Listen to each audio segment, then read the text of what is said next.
यह कहानी है एक छोटे से शहर की, जहां की गलियों में हमेशा हलचल मची रहती है। यहाँ एक खूबसूरत लड़की साक्षी रहती थी। साक्षी ने अपने अनोखे रूप और अदाओं से सबका दिल जीता था। लेकिन उसे इस बात का बिल्कुल भी अंदाजा नहीं था कि उसका एक अनजान प्रेमी आदित्य उसकी जिंदगी में घुसपैठ कर रहा है। आदित्य एक साधारण युवक था, लेकिन उसके दिल में साक्षी के प्रति एक गहरा जुनून था। आदित्य की जिंदगी में एक अजीब सा खौफ था। वह एक बार में एक ही व्यक्तित्व में जीने की कोशिश करता था। वह सबके सामने खुशमिजाज और मिलनसार था, लेकिन उसके भीतर एक दूसरा आदित्य था जो खतरनाक विचारों से भरा हुआ था। उसे यह पसंद नहीं था कि कोई भी साक्षी के करीब आए। उसका मानना था कि साक्षी केवल उसकी है और किसी और का उस पर हक नहीं है। एक दिन साक्षी की कॉलेज की एक दोस्त प्रिया उसके पास आई और बोली, साक्षी, तुमने सुना? सुनील ने तुमसे बात करने की कोशिश की है। यह सुनकर आदित्य का खून खौल उठा। उसे प्रिया के शब्द सुनकर यह महसूस हुआ कि उसका प्यार खतरे में है। आदित्य ने यह तय कर लिया कि उसे कुछ करना होगा। उसने प्रिया को अपने रास्ते से हटा देने का मन बना लिया। एक रात जब प्रिया अकेली घर लौट रही थी, आदित्य ने उसे रोक लिया। तुम्हें साक्षी से दूर रहना चाहिए, उसने कहा। प्रिया ने हंसकर कहा, तुम कौन होते हो मुझे बताने वाले, और वह वहां से चली गई। आदित्य के चेहरे पर एक सिनिस्टर मुस्कान आई। उसने तय कर लिया कि अब वह प्रिया का पीछा करेगा। एक हफ्ते बाद प्रिया का एक अजीब सा एक्सीडेंट हो गया। उसकी कार एक पेड़ से टकरा गई। खबर सुनकर साक्षी सदमे में थी। उसे समझ नहीं आ रहा था कि ऐसा कैसे हुआ। आदित्य ने उसे सांत्वना देने का नाटक किया। यह बहुत बुरा हुआ, लेकिन अब तुम सब कुछ ठीक कर सकती हो, उसने कहा। लेकिन अंदर से आदित्य बहुत खुश था। उसने प्रिया के बाद एक और दोस्त अमित को अपनी नजरों में लिया। वह जानता था कि अमित और साक्षी बहुत करीब हैं। आदित्य का मानसिक द्वंद्व बढ़ता जा रहा था। एक ओर उसकी प्रेमिका साक्षी थी और दूसरी ओर उसका साया जो उसे हमेशा दबा रहा था। उसे समझ नहीं आ रहा था कि उसे किसे चुनना चाहिए। उसकी छुपी हुई इच्छाएं अब एक खतरे में बदल गई थीं। एक रात जब साक्षी और अमित एक साथ डिनर पर गए थे, आदित्य ने अपने दूसरे व्यक्तित्व से बात की। उसे खतरे में डाल दो। वो साक्षी को नहीं जानता है, उसने अपने भीतर से कहा।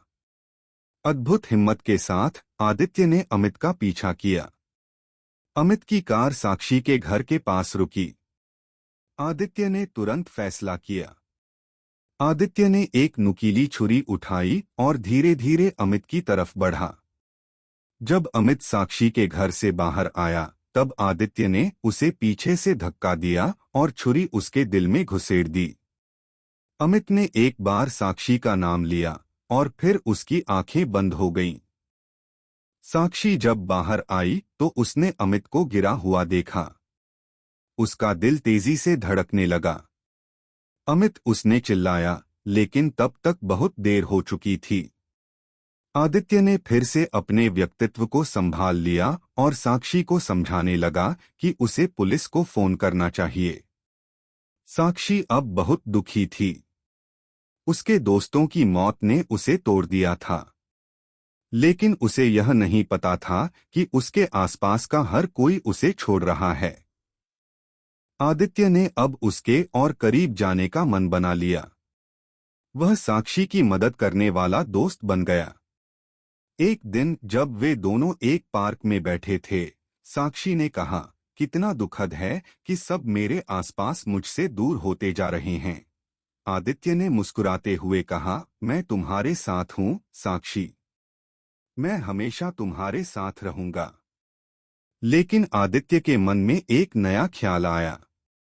उसने तय कर लिया कि अब उसे साक्षी के परिवार को भी खत्म करना होगा। उसने साक्षी के माता पिता को एक जाल में फंसाने का सोचा। एक रात उसने साक्षी को बताया कि उसके माता पिता ने उसकी किसी बात का अपमान किया है। आदित्य ने कहा, तुम्हें उन्हें सिखाना होगा। मैं तुम्हारे साथ हूं। साक्षी ने सोचा कि आदित्य उसे सपोर्ट कर रहा है, लेकिन आदित्य का असली मंसूबा कुछ और था। आदित्य ने साक्षी के माता पिता को एक अलग जगह बुलाया। जब वे वहां पहुंचे तो आदित्य ने उन्हें अपने असली चेहरे से परिचित कराया। तुम्हारी बेटी मुझसे दूर नहीं जा सकती। तुम सबको खत्म करना होगा। यही सच्चा प्यार है, उसने कहा और छुरी को बाहर निकाल लिया। साक्षी की चीख सुनकर उसने मुड़कर देखा। तुम क्या कर रहे हो आदित्य, उसने चिल्लाकर कहा। आदित्य ने उसे जवाब दिया, मैं तुम्हारे लिए सब कुछ कर रहा हूं। अब तुम अकेली नहीं रहोगी। लेकिन जैसे ही आदित्य ने अपने माता पिता को नुकसान पहुंचाया, साक्षी ने उसे समझ लिया। उसका दिमाग चक्कर खाने लगा। वह एक साधारण युवक से एक खतरनाक हत्यारे में बदल चुका था। आदित्य ने अपना असली चेहरा दिखाया और साक्षी को वह खौफनाक सच पता चला। आदित्य ने उसकी ओर देखा और कहा, मैंने सब कुछ तुम्हारे लिए किया। तुम्हारे बिना मैं अधूरा हूं। साक्षी ने एक कदम पीछे हटते हुए कहा, तुम पागल हो गए हो। आदित्य ने अपने दूसरे व्यक्तित्व को पहचान लिया और उसने साक्षी को छोड़ने का फैसला किया। लेकिन यह निर्णय उसके लिए बहुत कठिन था। उसने तय किया कि अगर वह साक्षी को नहीं पा सकता तो कोई और भी उसे नहीं पा सकता। उसने अपनी छुरी को अपनी दिशा में घुमाया और साक्षी की ओर बढ़ा। साक्षी ने डरते हुए पीछे हटने की कोशिश की, लेकिन वह एक दीवार से टकरा गई।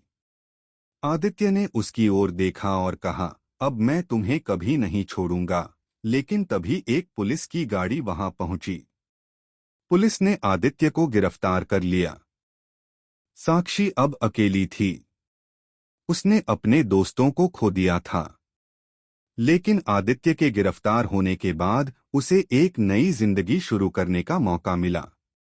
उसने यह तय किया कि वह अपने जीवन को आगे बढ़ाएगी और एक दिन अपनी कहानी को साझा करेगी ताकि लोग प्यार के इस खतरनाक रूप को समझ सकें। साक्षी ने अपने हिम्मत से यह समझा कि प्यार का असली मतलब क्या होता है। वह अब अपने परिवार और दोस्तों की यादों को संजोए हुए आगे बढ़ने के लिए तैयार थी। इस कहानी ने हमें यह बताया कि कभी-कभी जो लोग हमें प्यार करते हैं वे भी हमें नुकसान पहुंचा सकते हैं। इसलिए हमें अपने प्यार के साथ साथ अपनी सुरक्षा का भी ध्यान रखना चाहिए। यह कहानी एक काल्पनिक कथा है जो प्यार, जुनून और मानसिक समस्याओं के विषय में है। आशा है कि आपको यह कहानी पसंद आई होगी।